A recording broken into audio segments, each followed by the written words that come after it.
Happy New Year. And we're not starting off perfectly. We are not starting off a New Year right. We're having a very rough start. And I am heartbroken. I am severely disappointed. I have no words. I have no words. I have no words to even describe the disaster this was the entire week. Despite about 7 or 8 games total this week, well, we only won 2. And I don't know. I don't even know who's the winner of the week. I mean, Miami Heat, I guess, or the women's Miami Hurricanes. Right now, I'm leaning towards the women's Hurricanes team. Isn't that a little embarrassing? Right now, who I do know for sure is the loser of the week. And this is the biggest failure, the biggest loser of this week.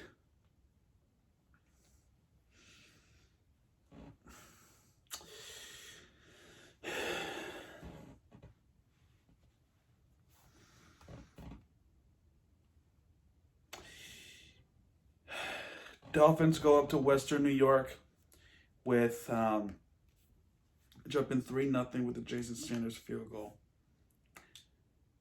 What could have been a historic day, as we made history in a good way, and we made history in the worst way. Besides everyone else,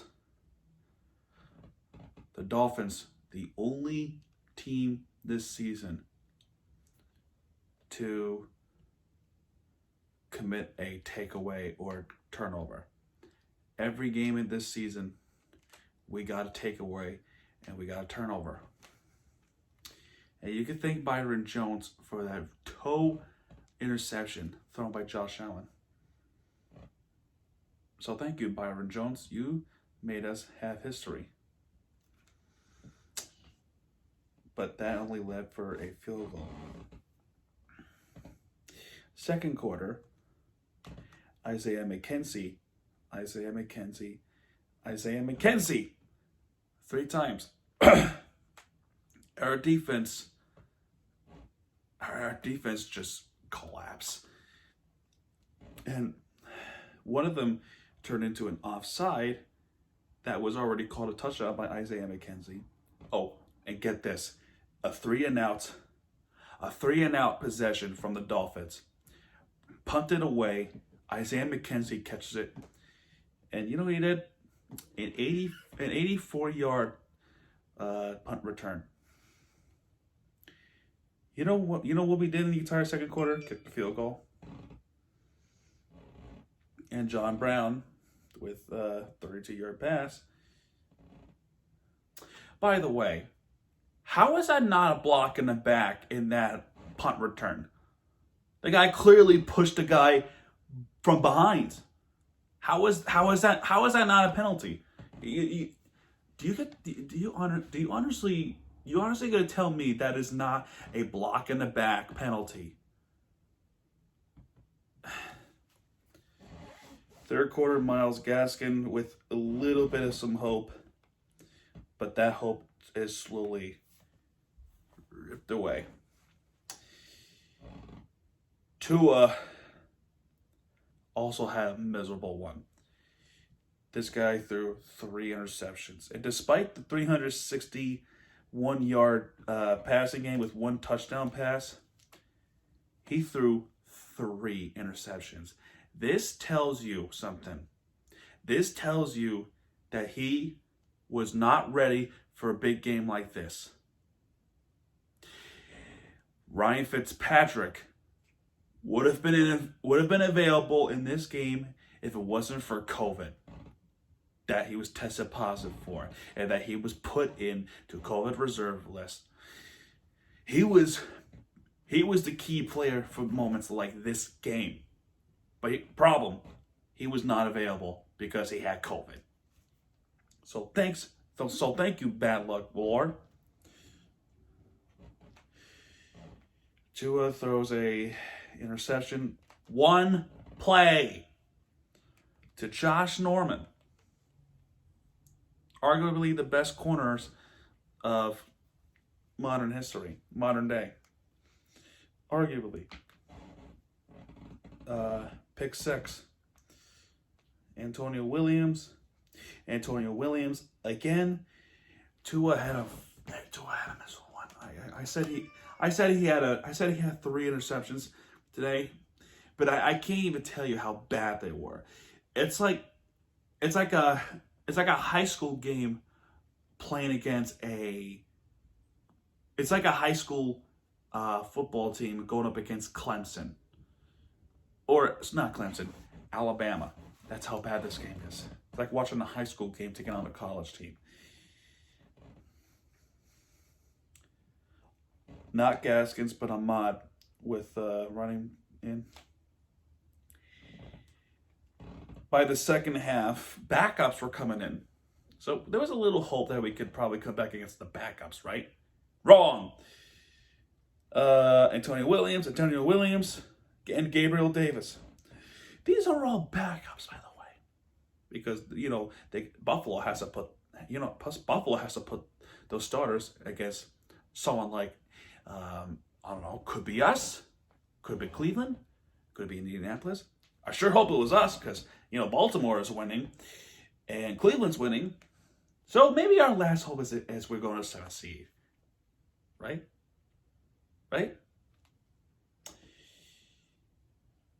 Malcolm Perry with a 25-yard pass.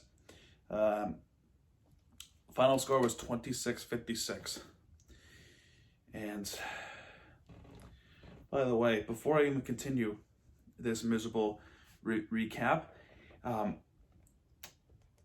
there is something I like to name, and you're going to see this title a lot. If you see this title called Miami Disaster Week, expect to see a lot of them. This is a new thing with this new year.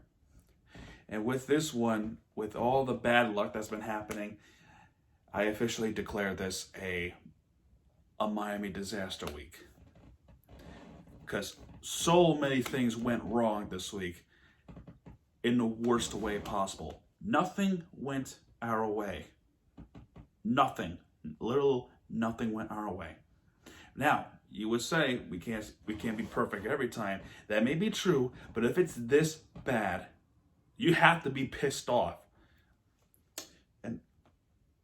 And just like that, we finished the season 10-6 with little hope to make the playoffs. Now, to be fair, this is year 2 of our rebuild. This was a good season that ended in a huge disappointment in a heartbreaking fashion. Now, we had 4 playoff probabilities, and we capitalized on 0.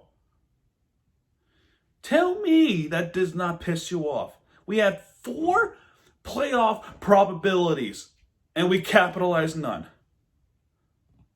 We needed Cleveland to lose. They won. We needed Cincinnati to win. They lost. We needed Jacksonville of all teams to freaking beat the Colts. They lost. Most importantly, we need ourselves to win. And we got massacred. 4 playoff probabilities. And we capitalized none. I know, right? It's bullshit, Holly. Yeah, I agree.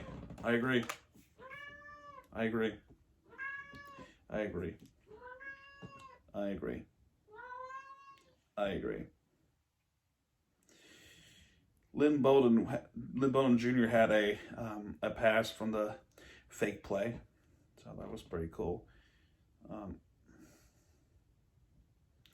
Our running game was not there. Our passing game was not as good. Devontae Parker had some yardage, but not enough. 2 fumbles. were committed. And interceptions, Xavier Howard again. He has 10 interceptions in his resume this season, so he leads the NFL. Byron Jones, 1 interception, a former Cowboy. Thank him for making history. Dean Marlowe from the Buffalo Bills picked off Tua twice. Josh Norman, like I said earlier, drew in the pick 6 to make them miserable. I like to think the positives, but right now all I can think is 50-50. Yes, we had a great season in our rebuild year 2, but this kind of stuff you can't make up. This game was our decision day. This game would have brought us to the playoffs if something went right. Nothing went right. Literal zero. Donut. I would have screamed and had all the anger let loose on this very video. But now that I'm recording this video, it's just not worth it. It's not worth to waste your breath and be angry as you do look at the positive. There is actually a positive I can tell you, and that is when that Houston loss when Tennessee boinked their way to AFC South division. AJ Brown field goal, by the way. Those were great games to watch. It's a shame that us fans just can't enjoy it as much as we would have liked. You know what I mean? We had to be in a receiving end of the pressure. But with that Houston loss, that actually puts us in number 3 pick for the 2021 draft. So there's that positive. There's a huge positive. If what my take, I'd say either a running back or a defensive star. Leave down in the comments what do you think we should get. My thinking is the defense. That's what I'll say. Now, here's another failure of the team who didn't play well, but tried to come back and failed to do so. Is the Hurricanes, the Miami football Hurricanes. This is a Cheez-It Bowl against Oklahoma State Cowboys. Here's the scoring summary. Cowboys. Brennan Presley, 30-yard pass. L.D. Brown, 2-yard run. Brennan Presley again. 21-0 in the first quarter. Then Brevin Jordan and Jose Borregales to make it 21-10. Hurricanes were starting to come back, but all they can really get is field goals. But until the third quarter, Cameron Harris with a 42-yard run. In the first quarter, or the second quarter rather, first quarter actually, there was a situation with De'Aaron King who got hurt, but he managed to come back in the game from the ankle or the leg, or the right leg rather. It looked like Hurricanes were going to come right back, but the Cowboys one step ahead. Brady Pohl, 26-yard field goal. Dylan Stoner with a 5-yard pass from Spencer Sanders. Spencer Sanders played great, but De'Aaron King did not play better. 31-19. Brevin Jordan with the 1-yard pass from Cozy Perry. Brendan Presley again. That's his 3rd touchdown of the game. However, PAT failed to make it 36-26. Then Mike Harley with the 5-yard pass, and to make it 37-34. This was this fourth quarter became a shootout. So this was a great game, and I was not mad that we lost the game. This was a great game to watch. This game didn't mean too much to watch, but it is what it is. Final score 37-34 as Cowboys managed to get that first down to beat us. Another loser, men's basketball. Miami Hurricanes and the Virginia Tech Hokies. This defense and this rebounds have a problem. Our defense and our rebounding have major problems. And I don't care that we almost made that comeback at the end of the game. I don't care. This team has a rebound problem. Walker with 2 points, Brooks with 10, Wong with 16, Beverly with 14, Olaniyi with 11 points, Cross off the bench 16, Gek 8, Timberlake 1, Henderson none. Aloma 26 points. Okay, let me explain something about Kiev Aloma, right? If you're going to play defense, how the hell are you leaving him open that easy?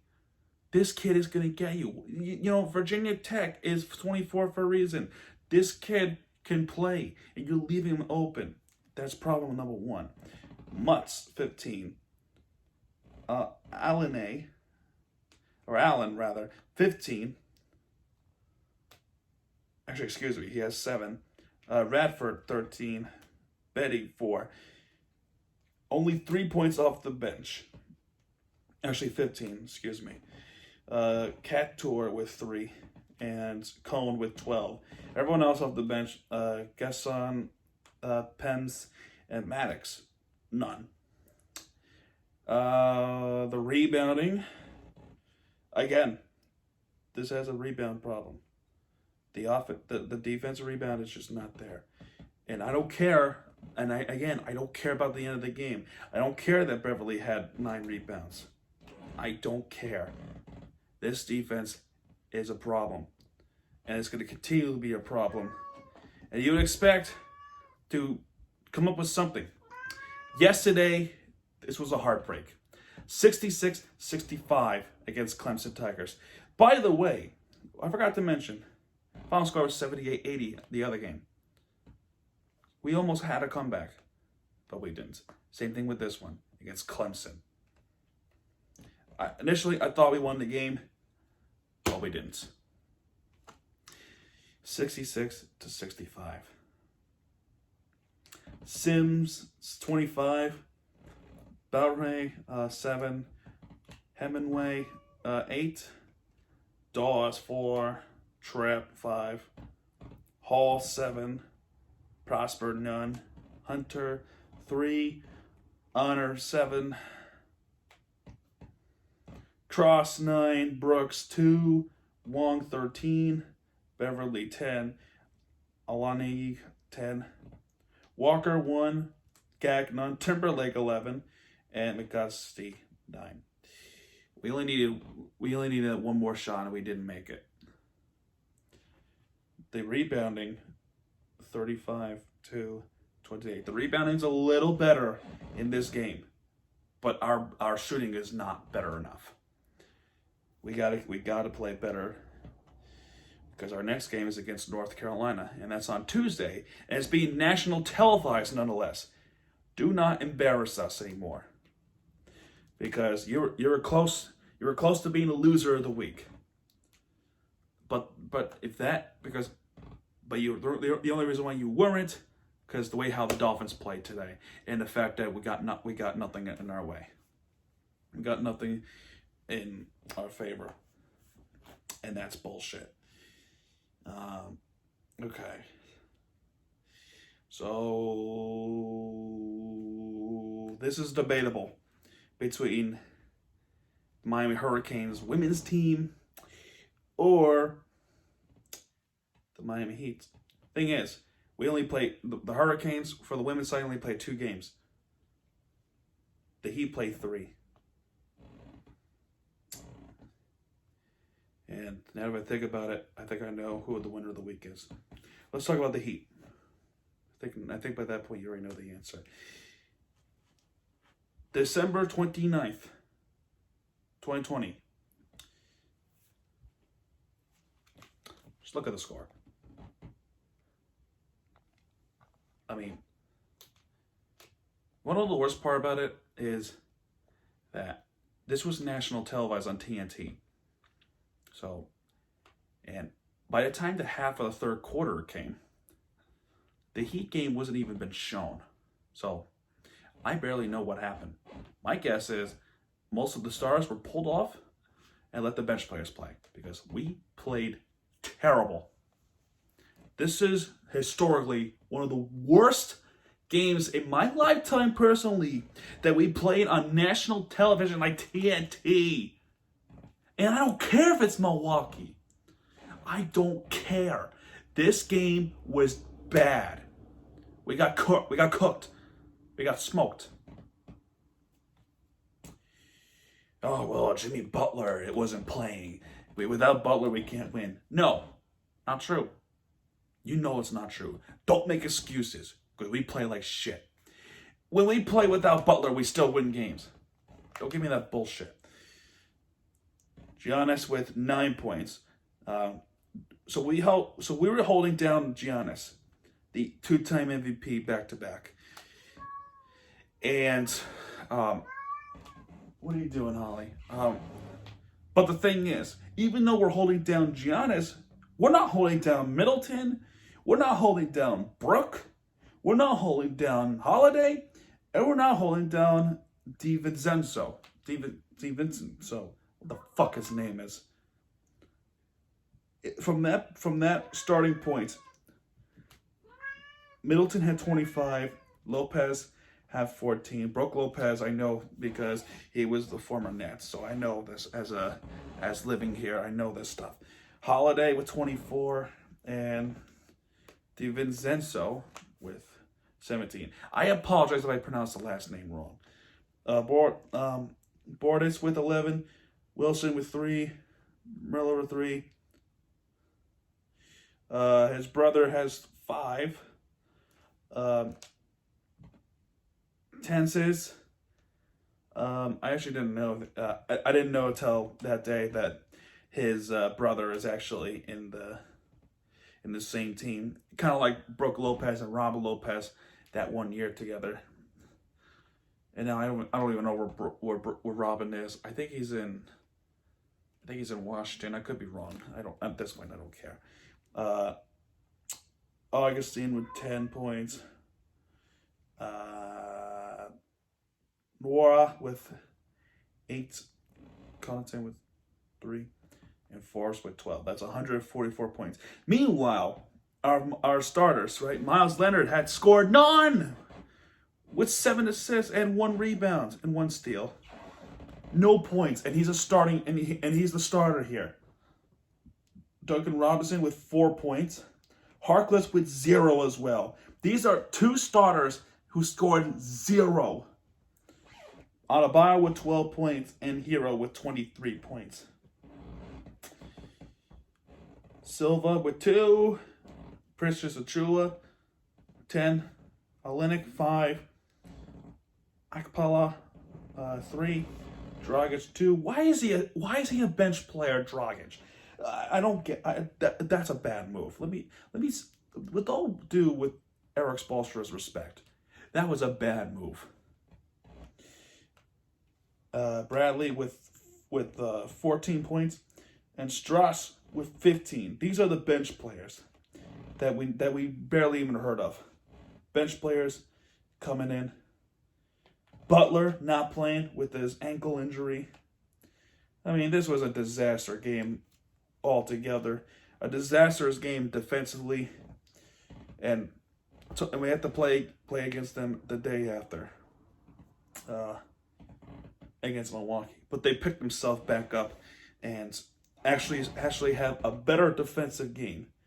Now, they were holding down the shooting starters. But Giannis, they can't hold down. He had 26 points. Middleton, 8. Brooke Lopez with 7. Holiday, 13. And DiVincenzo, 15. Portis, 11. Tatis, That's a long last name. I can't even pronounce it. 4, Augustine 3, Connaughton 12, and Forbes 9. Meanwhile, our coach Eric Spoelstra made a better decision to put defensive in as a starters, like Andre Iguodala. He scored 0, but he was there defensively. Duncan Robinson scored 9. Bam Adebayo 22. He had a double-double, almost a triple-double. Bam Adebayo. He had 8 rebounds, 10 assists, and 22 points. This kid played good. Avery Bradley with 16 points. Tyler Hero with 21 points. Achua with 0 points, but with 5 rebounds and 1 block. Olynyk 15. Harkless none. Dragic, why is he a bench player? I don't get it. 26 points. Vincent with 7 and Nunn with 3. Carry that momentum to the Mavericks because we're going to need a big win. And that's exactly what they did not do in the New Year's. Now, like I said with the Dolphins game, we are off to a miserable start. We're off to a rough start. We can't keep letting this happen. Our defense played terribly. And by the way, Jimmy Butler's back. We miss him. But unfortunately, because of his injury, he had little activity with 2 points and 3 rebounds and 2 assists. Duncan Robinson with 5 points. Adebayo with 19. He's our star player with 11 rebounds. Iguodala with 3 and Tyler Hero with 11. Achua with 10. Olynyk 8. Harkless 0. Dragic 10. Avery Bradley 15 and Kendrick Nunn 0. Mavericks, on the other hand,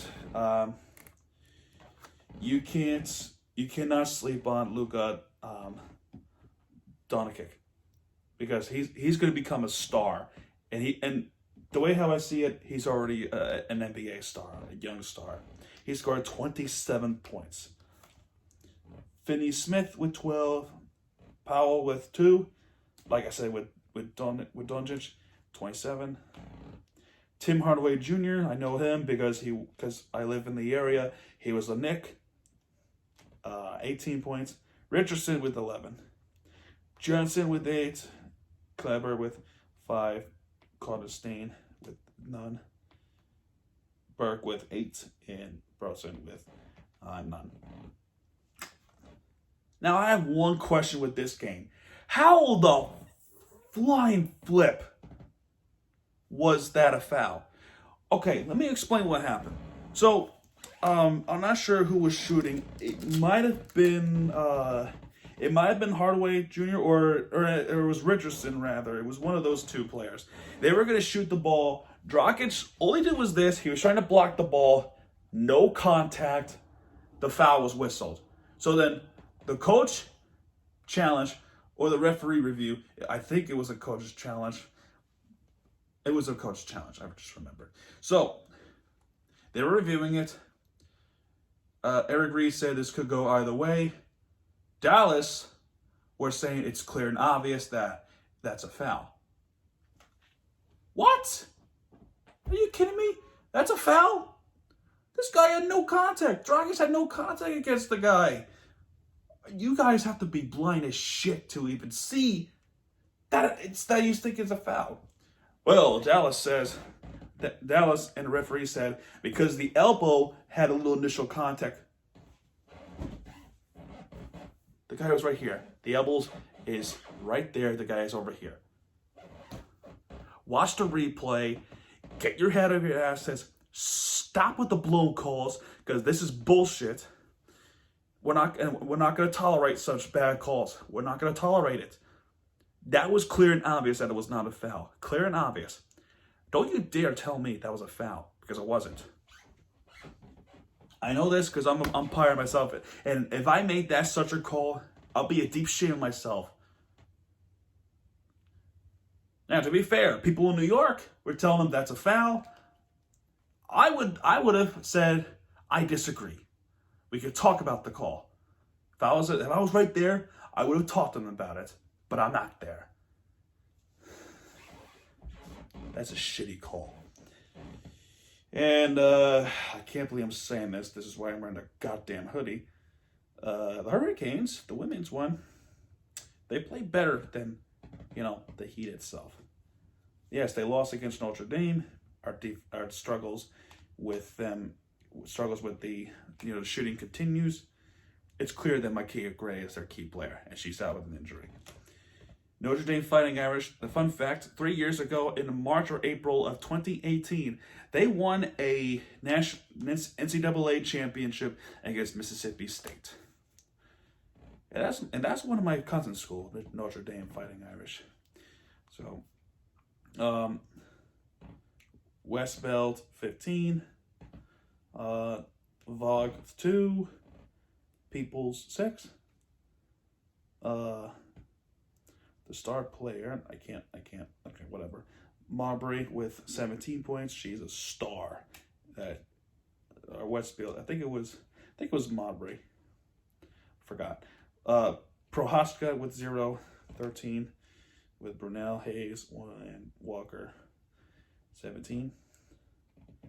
Bondu with 4. Harden with 9. Marshall with 8. Mason with 11. Banks 16. Banks 18. Bench players 5, 3, 0, and 2. So we only got 10 points off the bench. The offense is lacking. The rebounding was not there. They almost made their comeback, but they didn't do it hard enough. This game's a different story against Clemson. This team actually played better defensively, and their shooting is good. The notable player was Banks, who played spectacular with 20 points, as well as Marshall with 19 points. Nadu with 7, Harden with 9, Mason with 8, Jackson with 0, Goni with 2, Hudson with 2, Roby with 10, and Trapic with 3. Clemson, Robinson with 8 points, Bennett with 2, Elliott with 3, 17, Spray with 3, and Washington, the big player, 22 there. The bench players, Cherry 7, Hank 1, Hayes 2, Hip nothing, McNeil 4, Mir 10, 0, and Thomas 5. Now, I didn't watch the rest of the game because I was concentrating on the Dolphins game. So I don't necessarily know what happened in the second half that often. So I do apologize for that. Not that most Miami fans care about these Hurricanes team anyway. To me, I care a little. About it. Now, with women's this week, we got Wake Forest, 6 o'clock, ACC Network. North Carolina, again. This time it's in North Carolina. That's the women's side. The men's side, we got North Carolina once again on Tuesday. That's going to be national televised. And we got NC State on Saturday against NC State as of 12 o'clock. Heat, we got the Thunder tomorrow. That's a good game to watch. And we got the primetime game against the Celtics. We got Boston Celtics in Miami, Florida. Then we got Washington Wizards.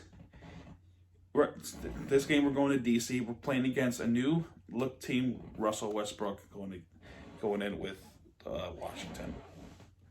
Then we got, and on Sunday, 7 o'clock, we got the Celtics again.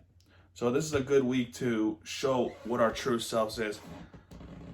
And we got and obviously this was a bad week, and there's a reason I declared a disaster week.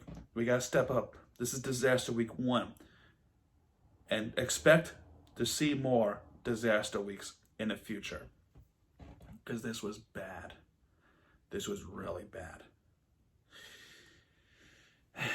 We will start a new conversation next week with the Florida Panthers. I'm very excited about the Florida Panthers. And I'm looking forward to the hockey season. I can't wait. This season, it's gonna be cool. It's gonna be an interesting one. We're separate divisions, not like the normal hockey season. Obviously, this year is not gonna be perfect, and we'll see how it goes. And let me say this with the Dolphins. Yes, as heartbroken and disappointed as I am, let's look at the bright side of this. This is only year 2 of the rebuild, and our team is young. We got the 3rd pick, so our team's going to be stronger, and our future is looking really, really bright. This kid Tua has to keep learning what the NFL is. We're gonna have ourselves primetime games next week. I guarantee it. We're gonna have primetime games. We're gonna have a Sunday night game. We're gonna have a Thursday night game. We're gonna have a Monday night game, and we're gonna have America's Game of the Week. Let's think about it. We're gonna have the Tampa Bay Buccaneers next year. Expect that to go on Fox and have that prime time. In fact, I want that to happen. You know what I mean? Expect some primetime games because our team's going to be better, our team's going to be stronger, and you can bank on it. Next year, when 2022 comes, we're going to make the playoffs. And another thing I will say is for my Let's Look Miami recap, when I said they had a 60% chance of making the playoffs and nothing went our way in today, when we had 4 playoff probabilities and we capitalized none, it almost feels like sports gods took it personally, and something tells me I'm just a jinx of Miami sports. In fact, I sometimes feel like I'm the jinx of life,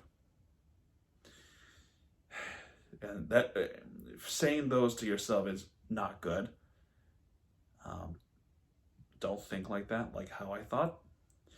Just move on. Let's move on from it. So this week rather, we have good Miami Heat games that we need to look out for. And hopefully we don't have a problems continued, because that would suck. And let's hope we have good games. And next week, our conversation will continue, but with a new addition, the Florida Panthers. I'm excited for it. Anyway, that's going to do it for this week. Chin up.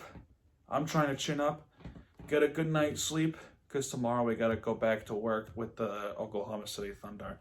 So, Mirror TV signing out. If you like this video, please leave a like, hit that subscribe button. And yeah, folks, Mirror TV signing out. Good night, everybody.